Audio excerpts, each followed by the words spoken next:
Il existe un livre puissant qui révèle les secrets du contrôle et de l'influence sur les masses. Mais ce n'est pas un livre ordinaire, c'est un véritable manuel de manipulation, enseigné et appliqué par des figures obscures qui exercent un pouvoir absolu. Cette œuvre vous place un pas en avant de ceux qui cherchent à manipuler votre esprit et à tout vous prendre. Si vous en apprenez les leçons, vous serez prêt à vous défendre contre ceux qui exploitent les faiblesses émotionnelles de la société. Dans cette vidéo, vous découvrirez les 7 principes fondamentaux de cet art de la persuasion. À la fin, je révélerai le nom de ce livre révolutionnaire qui pourrait transformer complètement votre compréhension du pouvoir et de l'influence. Une croyance ancienne affirme que certains enseignements peuvent modifier le comportement des foules entières, offrant ainsi les clés pour influencer la pensée collective. Mais ce n'est pas qu'une simple théorie du complot. Toute personne qui se plonge sérieusement dans ce sujet trouvera, à travers l'histoire, des indices montrant comment des populations ont été guidées par des figures charismatiques ou des symboles puissants capables de susciter des émotions intenses. Une question inévitable se pose alors. Est-il réellement possible de diriger des groupes entiers sans qu'ils en aient conscience? Cette idée fascine autant qu'elle effraie, car si de telles techniques tombent entre de mauvaises mains, elles peuvent aboutir à la manipulation, au contrôle et à la perte des libertés. De nombreux témoignages suggèrent que des figures de l'ombre se sont appropriées ces connaissances pour exercer un pouvoir absolu, garantissant des privilèges à une élite pendant que la majorité reste inconsciente de ce qui se passe. Le plus intrigant est que ce savoir n'est pas dissimulé dans des sociétés secrètes, mais consigné dans un livre écrit il y a plus d'un siècle, un véritable manuel de manipulation aux conséquences dévastatrices. Ceux qui en maîtrisent les enseignements sont toujours un pas en avance dans le jeu du pouvoir, tandis que la majorité agit par impulsion et instinct soigneusement conditionnés. Les 7 principes fondamentaux de la manipulation. Le premier principe montre comment les émotions dominent la logique.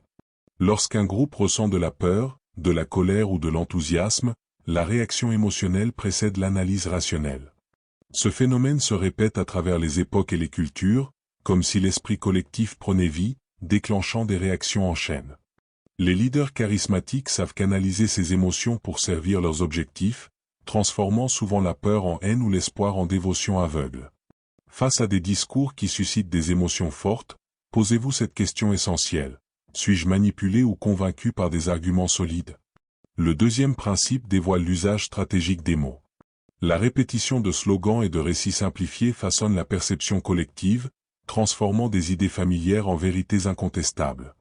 Cette technique est largement utilisée en politique, en publicité et même sur les réseaux sociaux, où les algorithmes renforcent les opinions préexistantes en créant des bulles idéologiques.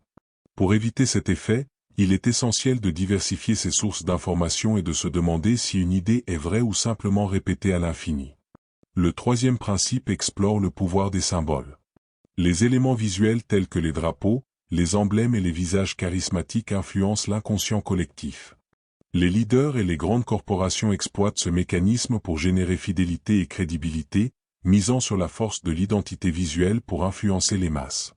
Chaque fois qu'un symbole déclenche une réaction émotionnelle, il est important de se poser la question. Cette réaction est-elle rationnelle ou a-t-elle été soigneusement orchestrée pour m'influencer? Le quatrième principe traite du pouvoir du prestige. Lorsqu'une figure publique ou une institution est perçue comme supérieure, de nombreuses personnes suspendent leur esprit critique et acceptent ses paroles comme des vérités absolues. Cette autorité peut être légitime ou fabriquée à travers des récompenses, des titres et une couverture médiatique répétée. Se demander si la réputation d'une personne ou d'une entité est méritée ou construite artificiellement est un pas essentiel pour échapper à cette influence. Le cinquième principe révèle la tendance humaine à rechercher des explications simplifiées. En période de crise, les gens acceptent volontiers des récits réconfortants plutôt que d'affronter la complexité des faits. Ce biais a conduit à l'ascension de régimes autoritaires et à la manipulation des masses. Repérer les discours qui paraissent trop beaux pour être vrais est crucial pour ne pas tomber dans le piège des récits trompeurs.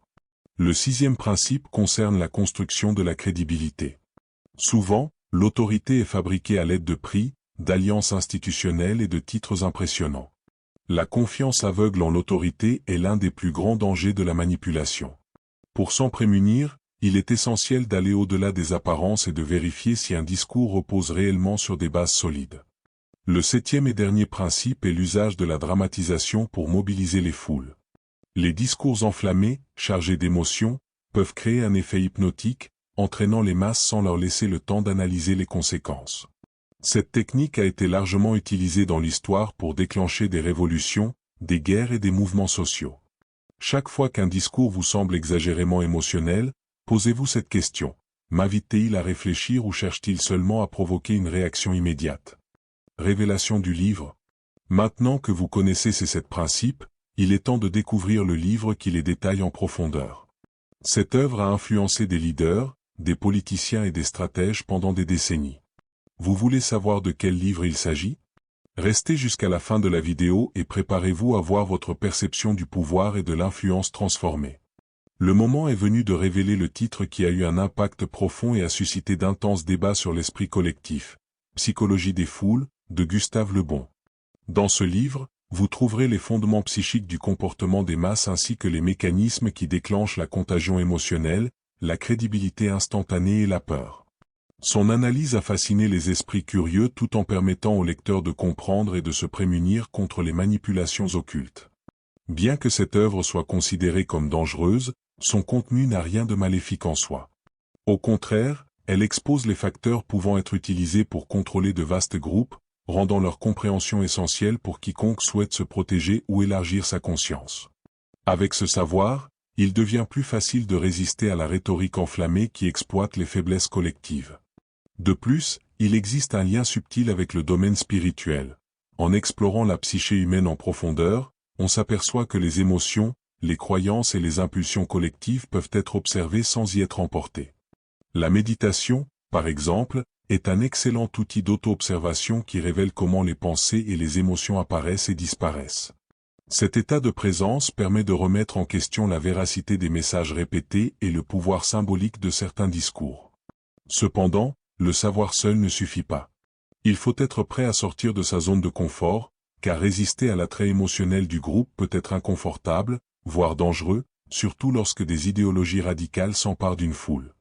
Plus les individus développent leur clarté mentale, moins les leaders opportunistes, qui exploitent ces principes, auront du pouvoir. Comprendre le fonctionnement de l'esprit collectif est une arme redoutable. Ceux qui maîtrisent ces principes peuvent à la fois libérer et asservir les esprits. Maintenant que vous connaissez ces mécanismes, la décision vous appartient. Vous pouvez continuer à être influencé à votre insu, ou choisir d'éveiller votre conscience. Si ce contenu vous a interpellé, laissez un like et partagez-le avec quelqu'un qui pourrait en bénéficier. Pour explorer davantage les mystères de l'esprit, de la manipulation et de l'éveil de la conscience, abonnez-vous à la chaîne et activez les notifications. On se retrouve dans la prochaine vidéo.